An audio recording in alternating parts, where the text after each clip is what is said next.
Thank you, John, and thank you to Robert and to Intelligence Squared for putting on this great series and heightening the public debate on these important issues. I think you're doing great, great work. Thank you. Now, we've heard from the two-thirds of the four team's members and from my august teammate, Mr. Berenson, and we all seem to be missing sight of the resolution.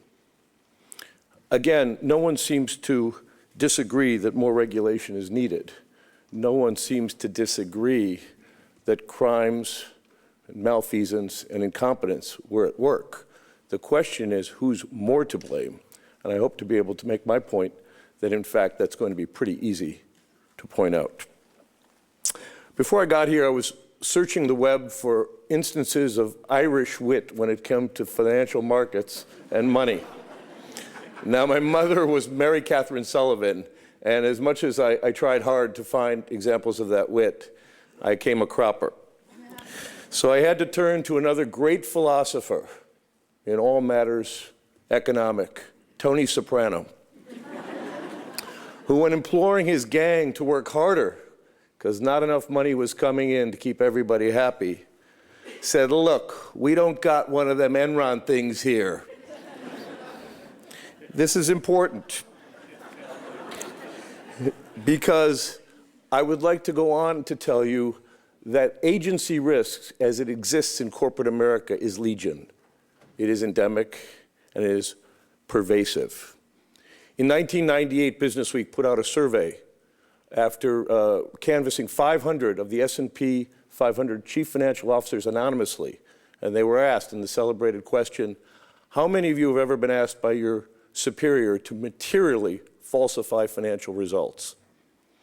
And the answer was stunning. 45% said they were asked to do so but didn't. 12% said they were asked to do so and did.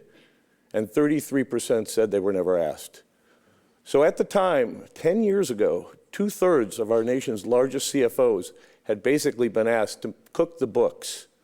And luckily, only a minority did so. Unless you think this was an outlier, the same survey roughly was repeated by CFO Magazine 6 months later and had very, very similar results. It's the main reason I have a business that I feel will continue to prosper no matter what the markets do. Because quite frankly out there's a lot of people in the public markets that want to take your money. And that, ladies and gentlemen, is a point I think that we are going to carry tonight.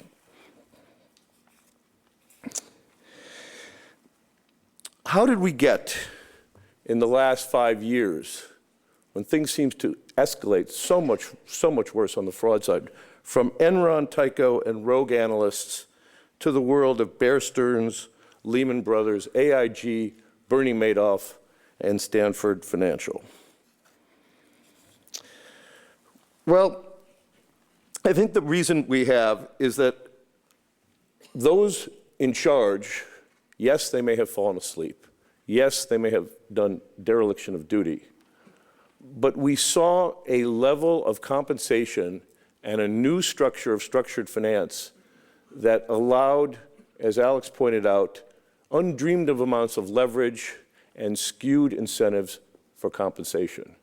It was heads I win, tails my shareholders lose. Every trading desk had a mantra of making their numbers in one way, shape, form, or another, and did so quite easily in all kinds of markets in the last 5 to 10 years, up, down, whatever. It was not just Madoff who produced stunningly consistent and profitable results. If you look at the profits, as Bob Rosenkranz alluded to in his opening statement, of our largest banks and brokers, no matter what the markets did, many of these firms returned 20 to 30% on equity, quarter in, quarter out, with very little variability of operations. How did that happen? Well, they were gaming the system. Remember Sarbanes-Oxley? I do. I got all kinds of phone calls from the press after Sarbanes-Oxley saying, well, you don't have a job anymore. Short selling will never be profitable because corporate malfeasance will be a thing of the past. Because CEOs and CFOs now have to sign the financial statements. And if something goes wrong, they could go to jail. And when I pointed out to those same journalists that falsifying financial statements has always been a crime, and this just simply codified it a little tighter, as well, this is post-Enron, people are going to be vigilant, and accountants and lawyers will not let this happen. Ladies and gentlemen, I will pose to you that there has not been one major financial fraud in the past 25 years uncovered by the government, outside auditors, or outside counsel. It's always been journalists, whistleblowers, or short sellers, or some combination thereof. Dare say that if Bernie Madoff had been public, the shorts would have found him out a long time ago. Now, post-Sarbanes-Oxley, post-Enron, we had to move to tougher accounting standards. We saw FAS 46 get brought in, and I'm not going to bog you down in arcane, but basically said keeping things off the balance sheet is no longer kosher. Part of the problem with Enron, as you recall, were the funds that were offshore that Enron CFO was general partner of while he was still undertaking his duties as Enron CFO. Well, guess who lobbied for a big exemption of those rules? The banks and brokers who got FIN 46R enacted, which was financial institutions were exempt from the consolidation of offshore entities and unconsolidated entities hiding large amounts of assets and liabilities. Imagine that. And while we're at it, let's talk about Professor Ferguson's locus of problems. Well, the Fed, yeah, the Fed's located in Washington, there's no doubt about that. But the part of the Fed that is instructed to be the market cop is the New York Fed. Now, the New York Fed for the past few years was run by a current Treasury Secretary. But do you know who sits on the board of the New York Fed, and do you know who it answers to?